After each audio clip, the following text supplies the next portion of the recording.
చూడ్డానికి కొంచెం విడ్డూరంగా కనిపించిన కంఫర్ట్ లెవెల్స్ లో మాత్రం తగ్గేదే లేదని క్రాక్స్ వచ్చి రాగానే వైరల్ అయిపోయింది. ఫుట్వేర్ ఇండస్ట్రీలోనే అతిపెద్ద ఐపీఓని తీసుకొచ్చి ఆకాశాన్ని అందుకుంది. 2008 లో రిసెషన్ ని తట్టుకోలేక $68 ఉండాల్సిన షేర్ అమాంతం $1 కి పడిపోయింది. దాని తర్వాత కంపెనీ కంబ్యాక్ చేసేందుకు 10 సంవత్సరాల పాటు నానా తిప్పలు పడింది. ఈ వీడియోలో మనం క్రాక్ చేసిన మిస్టేక్స్, నేర్చుకున్న లెసన్స్ అండ్ అప్లై చేసిన బిజినెస్ స్ట్రాటజీస్ ని తెలుసుకునే ప్రయత్నం చేద్దాం. Hello guys, welcome back to the channel. నా పేరు Sumanth and let's get started.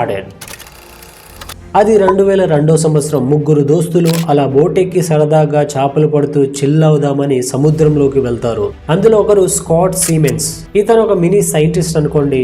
కొత్త ఇన్వెన్షన్స్ లేదా ఉన్న వాటిని మోడిఫికేషన్ చేస్తూ పేటెంట్ తీసుకోవడం ఇతని పని. రెండో అతను జార్జ్ బోడేకర్. ఇతను ఒక బిజినెస్ మ్యాన్. చాలా చోట్లలో డామినోస్ ఫ్రాంచైజ్లను నడిపేవారు. మూడో అతనే లిండన్ హ్యాన్సన్. అతని వైఫ్ డివోర్స్ ఇచ్చేయడం, ఉద్యోగం పోవడం, బాధపడుతున్న సమయంలో వాళ్ళ అమ్మగారు కూడా చనిపోయారు. ఇంత బాధను తట్టుకోవడం చాలా కష్టం. ఇందాక చెప్పిన ఇద్దరు చిన్ననాటి స్నేహితులు అతని నార్మల్ చేయడానికి అలా బోట్లో సరదాగా సముద్రంలో చేపలు పట్టేందుకు తీసుకెళ్లారు. అలా తరచుగా వెళ్తూ చాలా విషయాలు డిస్కస్ చేస్తుండేవాళ్ళు. ఇప్పుడు లిండన్ కి జాబ్ పోయింది కాబట్టి స్కాట్, అరే నా దగ్గర ఒక మంచి బిజినెస్ ఐడియా ఉంది, మీరు ఓకే అంటే స్టార్ట్ చేద్దాం. నేను వేసుకున్న షూస్ ఫోమ్ క్రియేషన్స్ అనే కెనేడియన్ కంపెనీ తయారు చేస్తుంది.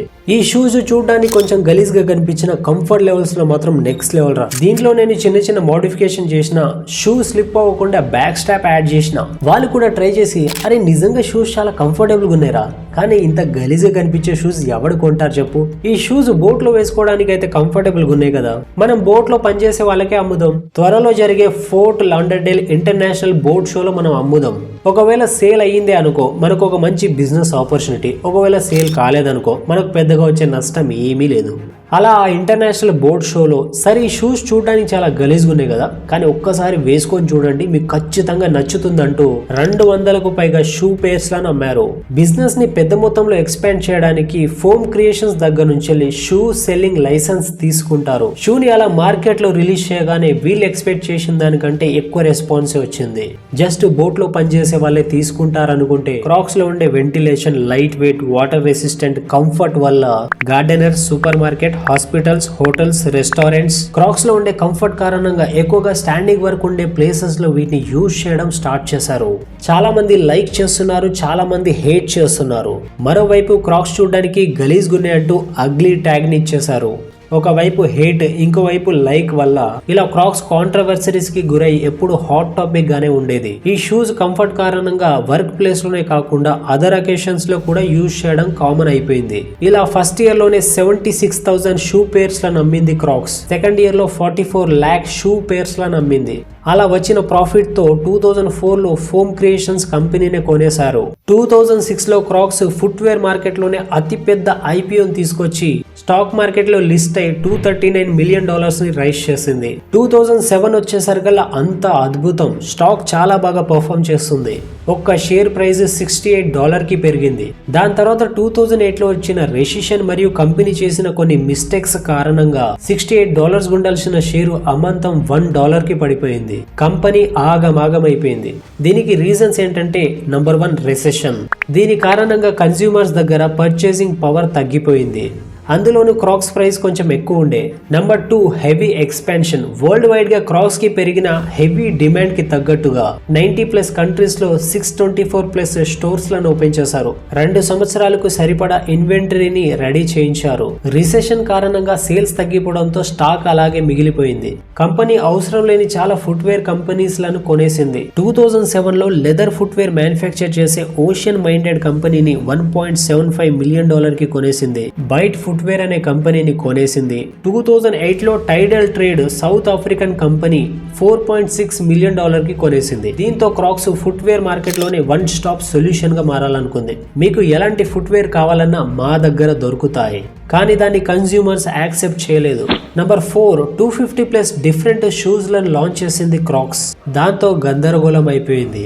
ఇదే సమయంలో సెలెక్ట్ ఎల్ఎల్సి అనే కంపెనీ క్రాక్స్ మా షూస్ లను కాపీ చేసిందంటూ కేసు వేసింది. దాంతో పుకార్లు, కంఫర్టబుల్ క్రాక్స్ కాపీడ్ అంట.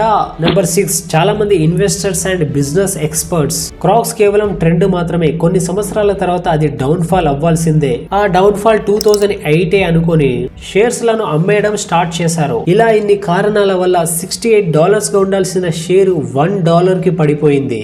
కంపెనీ అతలాకుతలం అయిపోయింది. పనిలో పనిగా దీన్ని క్రిటిసైజ్ చేసే వాళ్ళు చాలా హ్యాపీగా ఫీల్ అయ్యారు. క్రాక్స్ కంఫర్ట్ ఇస్తుందని ఆలోచించకుండా 2010 టైమ్స్ ఆఫ్ మ్యాగజైన్ లో ద 50 వర్స్ట్ ఇన్వెన్షన్ లిస్ట్ లో యాడ్ చేశారు. మళ్ళీ క్రాక్స్ కంబ్యాక్ అవ్వడానికి 10 సంవత్సరాలు పట్టింది. మళ్ళీ కంబ్యాక్ అవ్వడానికి వాళ్ళు రెక్టిఫై చేసిన మిస్టేక్స్, నేర్చుకున్న లెసన్స్ అండ్ అప్లై చేసిన స్ట్రాటజీస్ ఏంటో ఇప్పుడు మనం తెలుసుకుందాం. నంబర్ 1, దేశవ్యాప్తంగా ఎక్స్పాండ్ చేసిన స్టోర్స్లలో నడవని స్టోర్స్ లను క్లోజ్ చేశారు. అనవసరంగా రెంట్, ఎంప్లాయీస్ కి సాలరీస్ బొక్క. నంబర్ 2, 250+ వెరైటీస్ లోంచి అండర్ పర్ఫార్మింగ్ ప్రొడక్ట్స్ యొక్క మ్యానుఫ్యాక్చరింగ్ ని ఆపేశారు. అమ్ముడు పోకపోతే తయారు చేసే వేస్ట్ కాదా మరి? నంబర్ 3, అసలు స్టార్టింగ్ లో క్రాక్స్ ఎందుకు ఫేమస్ అయిందో వీళ్ళు మర్చిపోయారు. క్రాక్స్ ని మళ్ళీ రీబ్రాండింగ్, రీపొజిషనింగ్ చేశారు. గుడ్ లుకింగ్ కోసం ఇరుకైన ఫుట్వేర్స్ కాకుండా బోల్డ్, ఫ్యాషన్, కంఫర్ట్, డిఫరెంట్ గా కనిపించే క్రాక్స్ షూస్ లనే వాడండి అంటూ చాటింపు చేశారు. మంచి లుక్స్ కన్నా మీకు మీ కంఫర్టే ఇంపార్టెంట్ అన్నారు. Number 4, costliest limited edition high price Crocs లను లాంచ్ చేశారు. ఇవి ఎప్పుడో ఒకసారి రిలీజ్ చేస్తారు, అప్పుడే అవుట్ ఆఫ్ స్టాక్ అయిపోతాయి. తద్వారా కస్టమర్లు అయిపోతుంది, త్వరగా తీసుకోవాలనే స్కేర్సిటీ పెరగడంతో క్రాక్స్ వాల్యూ కూడా పెరుగుతుంది.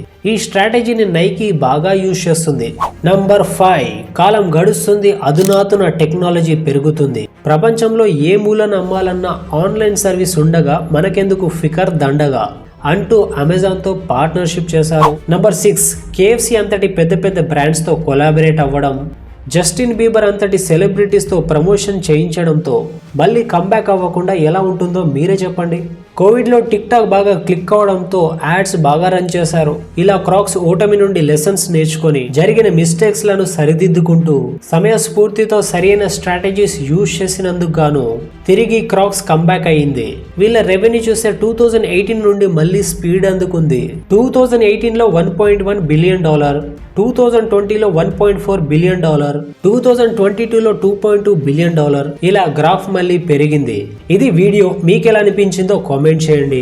వీడియో నచ్చితే ఒక లైక్, ఏదైనా సజెషన్ ఉంటే కామెంట్. నెక్స్ట్ అప్లోడ్ చేసిన వీడియోని వెంటనే మీరు చూడాలనుకుంటే సబ్స్క్రైబ్ చేసి నోటిఫికేషన్ ఆన్ చేసుకోండి. మరో వీడియోలో మళ్ళీ కలుద్దాం. Until then, bye bye. Signing off 70 years Nayak. జై హింద్, జై భారత్.